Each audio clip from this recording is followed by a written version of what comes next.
Welcome to Cheating Story Tales. Before we dive into today's story, we have a humble request. Please consider subscribing to this new channel. Help us hit our first milestone of 1,000 subscribers. Your support will motivate us to keep bringing you more exclusive original cheating wife stories. And now, let's get started with today's story. My girlfriend slept with the groom right before her friend's wedding. I destroyed her online livelihood and had her run out of state. I, 28 million, met my girlfriend, 26 female, at a bar where they were doing a quiz thing, and I ended up on the same team as her since I didn't come with a team of my own. I was impressed by how much she knew, and that was what really drew me to her. I've always been a trivia kind of guy, so anyone who is also into that is instantly interesting to me. We started talking, and we eventually started dating. I'm currently pursuing a master's degree, while she was previously a teacher, but ditched her job to focus on building her online presence. She's aiming to be something of a trivia-focused influencer, which, of course, I was solidly behind since I think we need a lot more personalities of that kind, especially women on the internet. Anyway, when she was in high school, she had a really great friend who we're going to call May. May had a high school sweetheart that I'm going to call Tom, and their relationship, at least to external observers, was the dream. Two people who fell in love from high school somehow managed to stay together through college on different sides of this country, and eventually started to live in close proximity after all of it. Some months ago, my girlfriend came to happily tell me about how Tom proposed to May and how they were planning to get married soon. I've met both Tom and May quite a few times, and honestly, they're the nicest people. I've always wished them great, so when she told me, I was really happy for the two of them. I think everyone's story when it comes to love is different from the next person, but I've always loved the idea of finding your love very early on in life. There's nothing quite like knowing a person as deeply as that, at least when things end up going right until the very end. Because, as I will eventually get into this narration, being high school sweethearts doesn't always mean that you're going to have a perfect relationship if such a thing exists. So, the time came that there was a date for Tom and May to get married, and as expected, we were in attendance. To be honest, it was an amazing event, and it was absolutely beautiful. It was somewhat rowdy because, as I learned that day, a good number of May's relatives were part of a certain motorcycle club. Apparently, it was a thing her extended family was proud of, but she was one of those who didn't follow that path. They were all good people, though some were rather scary, but it was easy to get along with them. I didn't have as much emotional investment as my girlfriend, considering I'd only known both of them for a fraction of the time that she had, but I'll admit that it still moved me, since the two of them seemed to be perfectly in love. Now, things started to go wrong when I found myself making small talk with one of the other guests, who attended the same high school as the couple and my girlfriend. I tried to point my girlfriend out to him, and when I eventually found her, I saw that she and the groom were close to a wall, and they both had serious faces on. The bride was somewhere else, chatting with some of her friends. Here's the thing. I don't think I would have had an issue seeing Tom and my girlfriend having a private conversation. That wasn't the issue that I had. It's the fact that, on Tom and May's wedding day, the conversation seemed to be way too serious, at least from where I was standing. I made a mental note to ask my girlfriend about it when the night finally rounded down in intensity and we went back to our hotel room. I brought it up and asked her what they were talking about. That seemed so serious on a day that was meant to be extremely happy for everyone in attendance. She initially said, "Oh, it was nothing," but that answer just raised my suspicions further. I told her that it obviously couldn't be nothing, and I think she realized that she'd have to say something if she wanted to make it clear that it really wasn't a big deal. According to her, he was just having the typical, "Am I making a mistake?" wedding anxiety, and she just helped him settle down since they've known each other for so long. It was a somewhat convincing answer, and even though I had a lot of questions, like, why wasn't one of the groomsmen giving that pep talk, and why it seemed like they were having more of a back and forth than a motivational speech. I just left it, however, when I noticed that she was constantly in conversation with someone on a messaging app on her phone. I started to get curious about what was going on. Every time that she picked up her phone, her face would get a bit serious, and that was when I think I fully embraced my suspicion. Cheating wasn't on my mind, though. I simply felt like there was something she didn't want to tell me for whatever reason. Perhaps Tom told her something very personal, and she swore not to tell anyone, but I needed to know that for sure. I made the decision to go through her phone. Honestly, it's not the first time that I'm looking through her phone. I've done it on 2 other occasions when I had really strong suspicions that she was hiding something from me, and both of those times I didn't find anything of note.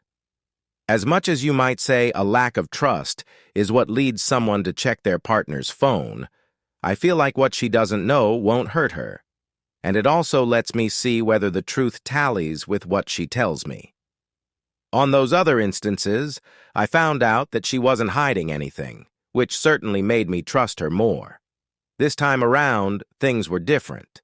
I eventually grabbed her smartphone when she went to sleep, and that's when I went straight to her messages with Tom. He was the one that she had most been talking to that night by the looks of things. There were a lot of messages there, on the same wedding day, though most of them were from after we got back to the hotel room. I scrolled all the way back to the start of the day, and there was a message from her that said, "Can I come around?" followed by his response with the eyes emoji. After that, he said, "Yes." The next messages were from that evening.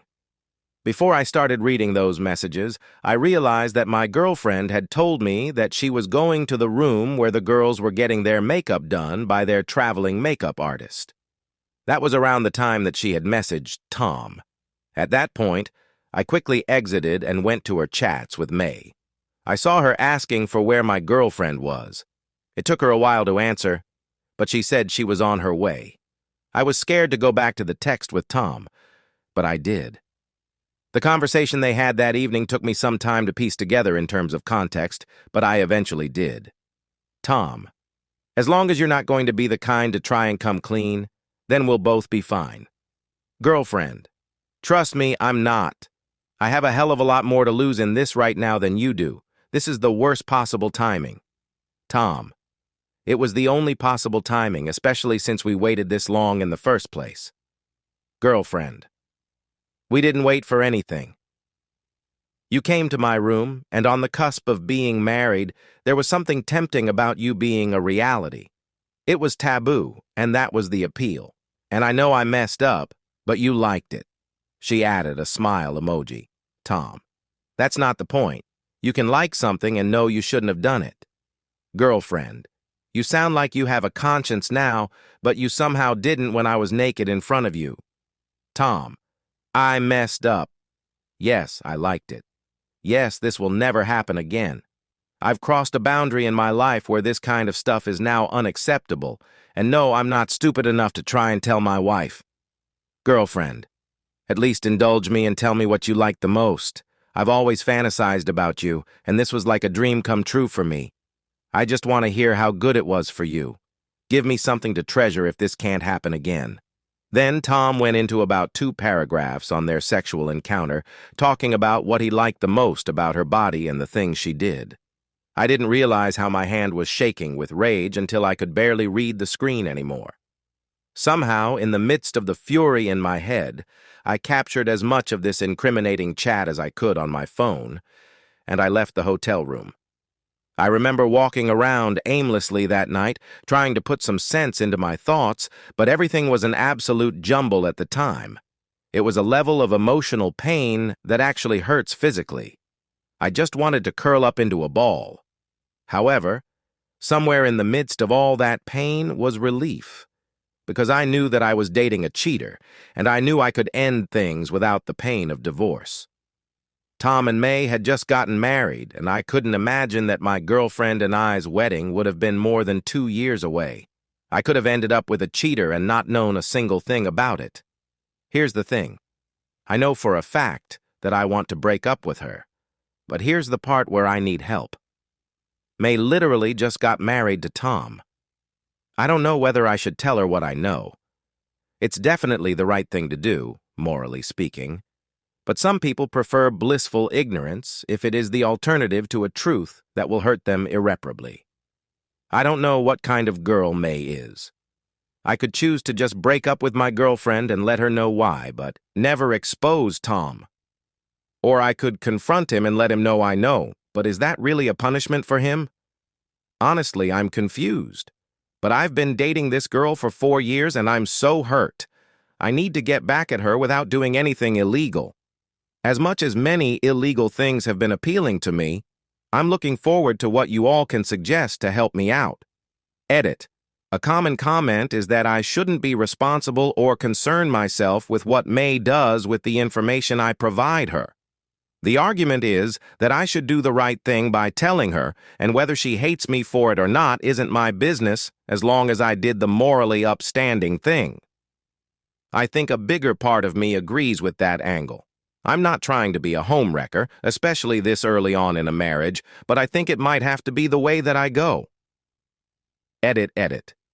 There was one comment that said I should get in bed with May, seeing as it is the most equal form of revenge that I can exact. I was amused by that, and it seems like the commenter was joking, hopefully. But I don't roll that way. Generally speaking, you can choose to cheat back if you know you can't leave the relationship for whatever reason, but there's really no great argument for why you should stay with a cheater if you have all the necessary circumstances to dump their butts. That's what I'll be going for. To spill or not to spill? The moral high ground is lovely, but the road less traveled is full of potholes and vengeance fantasies. You could be the hero and tell May, OP, but be prepared for backlash. After all, messengers of doom aren't often celebrated. Or keep it simple. Break up with her, tell May the truth, and let the chips fall where they may. You'll be doing the right thing. As for your ex-girlfriend and Tom, well, karma has a funny way of playing out. Update. Hello, friends. It is me, and I'm back. I'm more than happy to be able to deliver this update so soon after the last post. I think it has been just about a month or so, but I'm very happy with how things have gone. Honestly, I don't think that they could have gone any better than they have. Let me get into it. The first thing I did was to get rid of my girlfriend, now ex, thank heavens. We traveled back home from the trip for the wedding. I told her that I wanted to talk to her. I made sure that we were both sitting down, and the first thing out of my mouth was, "I know that you slept with Tom." She went white, and her eyes bulged. She started stuttering like she was trying to come up with something to defend herself, but it was obvious that wasn't going to work for her. There was nothing that she could say, to be honest.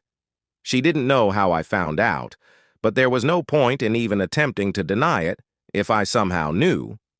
I told her that I was going to spend an hour in the living room, and that hour was all that I was giving her to pack her things and arrange for someone to come to get her. After that, I was going to kick her out and call the police to do it if necessary. Anything that she left behind would get donated to Goodwill or thrown in the trash. I told her that her time started right then, but she sat on the couch, still looking at me, tears streaming down her eyes but with no sound. She managed to croak out, "Babe, I'm sorry, I didn't," before she started to shake with sobs. I just shook my head and chuckled. 5 minutes later, she was still sitting in front of me. I reminded her that her time was ticking, and that was when she finally got up to leave. When the hour had passed, I let her know, and she came out dragging 2 suitcases behind her. Her friend, who she had called during that time, dragged out a 3rd one. I assumed she had everything that was important to her because, honestly, I wasn't joking when I said I'd donate or trash the rest of the stuff. I did not want any of it in my house. I didn't need to be reminded of her in any form, and I eventually did get rid of all of it because I forbade her from coming back. After she stepped out the door, that was the last time that I saw her in person. There was a time when she came back and started knocking on my door, begging to talk, but I never opened it, and she didn't come after that. I had broken up with her, and I was more than happy, but that was only part of what I planned to do. The next thing that I did was call up May. If she lived closer, I would have wanted to go and talk to her in person so she'd know how serious things were, but I wasn't going to commit to that extent. When she picked up the call, I made sure that Tom wasn't in the same place as her, and I did my best to prepare her that I had something extremely heavy to tell her. When she said, "Out with it already," I just let her hear it. I told her that my ex-girlfriend and her husband had slept with each other on the day of the wedding. I told her everything that I knew, such as I think that was the only time, but the only thing that I didn't mention were the graphic details that I had the misfortune to read. The other end of the line went silent for a very long time. I had to tell her that I was so unsure whether I made the right decision by telling her, or whether she would have preferred to not know. She only apologized and said that she was very glad that I told her. That's what she would always want. She seemed shocked that my ex-girlfriend, her friend of many, many years, would hurt her like that. I felt for her, because as bad as it was for me, it was definitely worse for her. This was her high school love, and he had literally just become her husband. Anyway, she said she'd handle the situation and thanked me. About a week later, I knew that May had pulled the trigger since my ex-girlfriend called me, and for some reason I bothered to pick it up to hear what she had to say. She was angry at me for ruining their marriage, apparently. She seemed to be in an altruistic mood, as she claimed that it was fine that I broke up with her. But I didn't need to ruin a new marriage. She said I didn't even know the two of them like that, so I had no reason to interfere. May had chosen to end things right away. I just laughed and hung up on her. It was extremely amusing to me that she was trying to be morally upstanding in any capacity. The next thing I did was expose her on social media. Instead of doing it myself, I hired someone for cheap to help me do the grunt work in her comments. I gave him the entire story, including the conversation, and he went to work on all her social media pages. Apparently, she couldn't post a new video without the guy coming in with his accounts. When one was blocked, he'd switch to another. It started a lot of discourse among her fans until it got to the point where she simply had to disable comments on all her posts. About 2 weeks after this started, she simply stopped posting. It's been about 2 weeks now, and she hasn't posted, which is strange because she would normally post close to 5 times a week. Something about that makes me happy. I know she might be trying to wait it out, but I'll be back for when she decides to try and bounce back. The internet never forgets. Now here's the funniest part of the entire thing. When May told all of her relatives that the marriage was over, they were obviously extremely curious about why things ended, and she made it more than clear. Well, May is apparently quite a sweetheart, and a lot of aunts, uncles, and cousins adore her. Those biker relatives of hers, they want to cause quite a ruckus at Tom's house.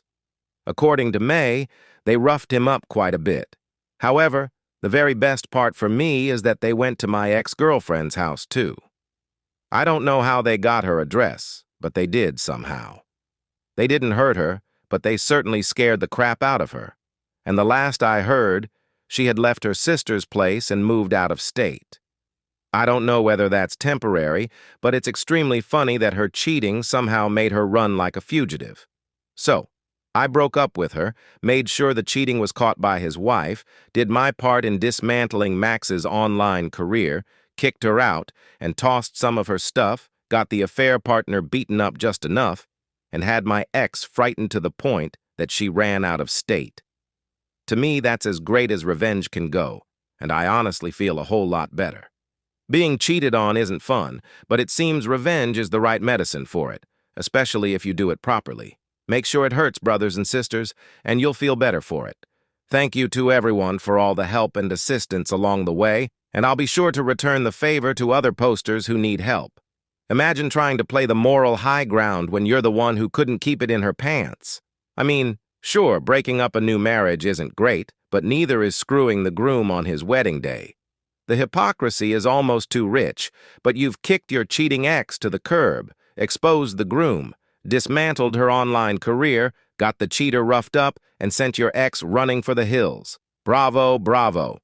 Remember, sometimes the best way to move on is to burn bridges so thoroughly there's no going back. Here's your newfound freedom and the sweet taste of victory. Cheers. OP, share your thoughts with us in the comments below. Thank you for joining us today on our space. Be sure to like and subscribe and hit that notification bell so you don't miss out on your next video. Until next time.